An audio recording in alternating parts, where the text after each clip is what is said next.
Hey guys, I am back to talk about the Epic Blog 1 Year Editorial Planner. I posted a first impressions video a couple of weeks ago, or a few weeks ago by now, and I wanted to give you my thoughts after having it for about a month or so, and basically what I feel about it. So, to be completely honest, I didn't really use it, and I think that's kind of a testament to how it is made and how it just didn't work for me. I used the monthly view a little bit, and I put the stickers in that I wanted to use to mark social media, and I used these little color dots to mark if it was a video or if it was on my lifestyle blog.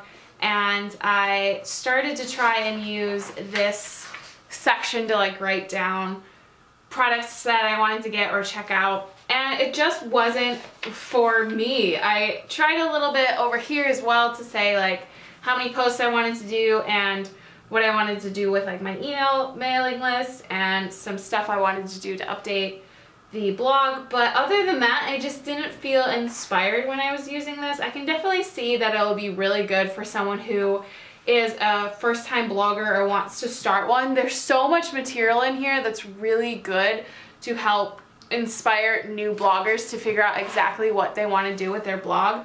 But for me, it fell short.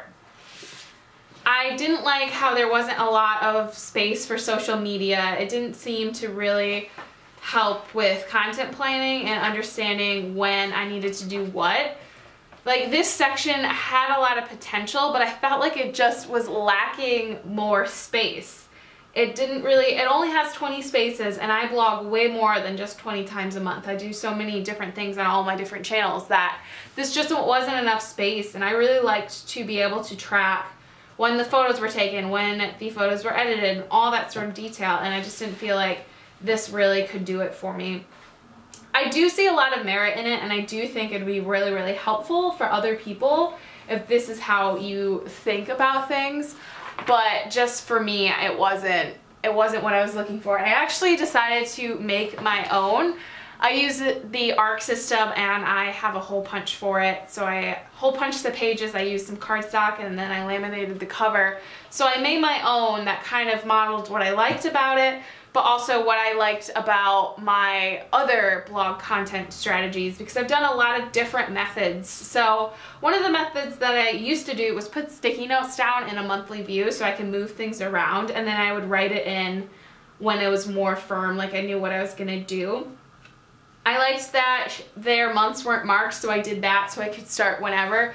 But then I went a little rogue, I guess, for lack of a better word, on these sections. So I made it so I could do everything that I want. I have those lists that I like where you can write what not to forget, but then I also have reminders for social media, and I made sure that I have these check boxes so I know when I've done all of these certain things. So I made my own version that basically just goes on for about 6 months, and I really think I've started to find exactly what works for me, because as I said, I have done a lot of different blog content planners in the past, and I just kind of combined them all together to make this. So I'm excited to see how it goes. But as for this Epic Blog Planner, I have plans to give it to a friend who wants to start his own blog, and I'm not crazy about it, but I'm hoping that it will work for him and really help him figure out exactly what his plans are and how he wants to go about doing stuff and starting his own. But